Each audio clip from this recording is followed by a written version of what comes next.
नमस्कार, मैं हूं दिबांजलि मोइत्रा।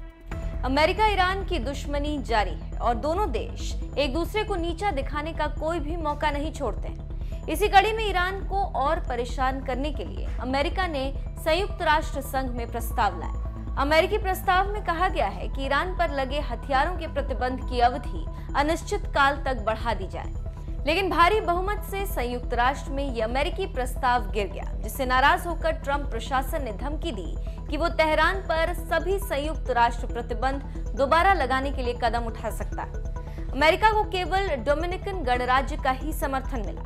संयुक्त राष्ट्र की 15 सदस्यीय सुरक्षा परिषद में शुक्रवार को 2 देशों ने प्रस्ताव के समर्थन और 2 देशों ने उसके खिलाफ मतदान किया, जबकि 11 देश अनुपस्थित रहे।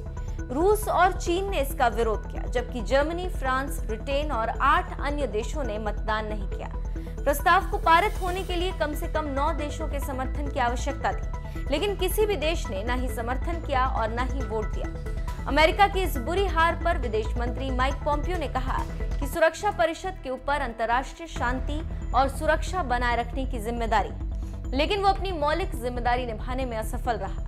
उसने ईरान पर 13 साल पुराने हथियार प्रतिबंध की अवधि बढ़ाने के उचित प्रस्ताव को खारिज कर दिया और आतंकवाद को प्रायोजित करने वाले दुनिया के अग्रणी देश का रास्ता साफ कर दिया, जो कि 1 दशक से भी अधिक समय में पहली बार हुआ है।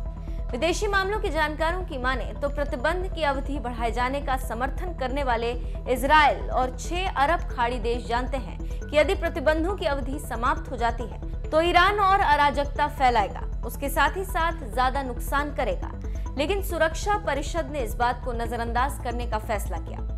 पोम्पियो ने एक और बयान में कहा है कि अमेरिका क्षेत्र में अपने उन मित्रों को कभी नहीं छोड़ेगा जिन्होंने सुरक्षा परिषद से अधिक की उम्मीद की थी। तो आप समझ सकते हैं कि इस हार से अमेरिका कितना बौखलाया हुआ है और हार पर किस तरह की संयुक्त राष्ट्र की आलोचना कर रहा है।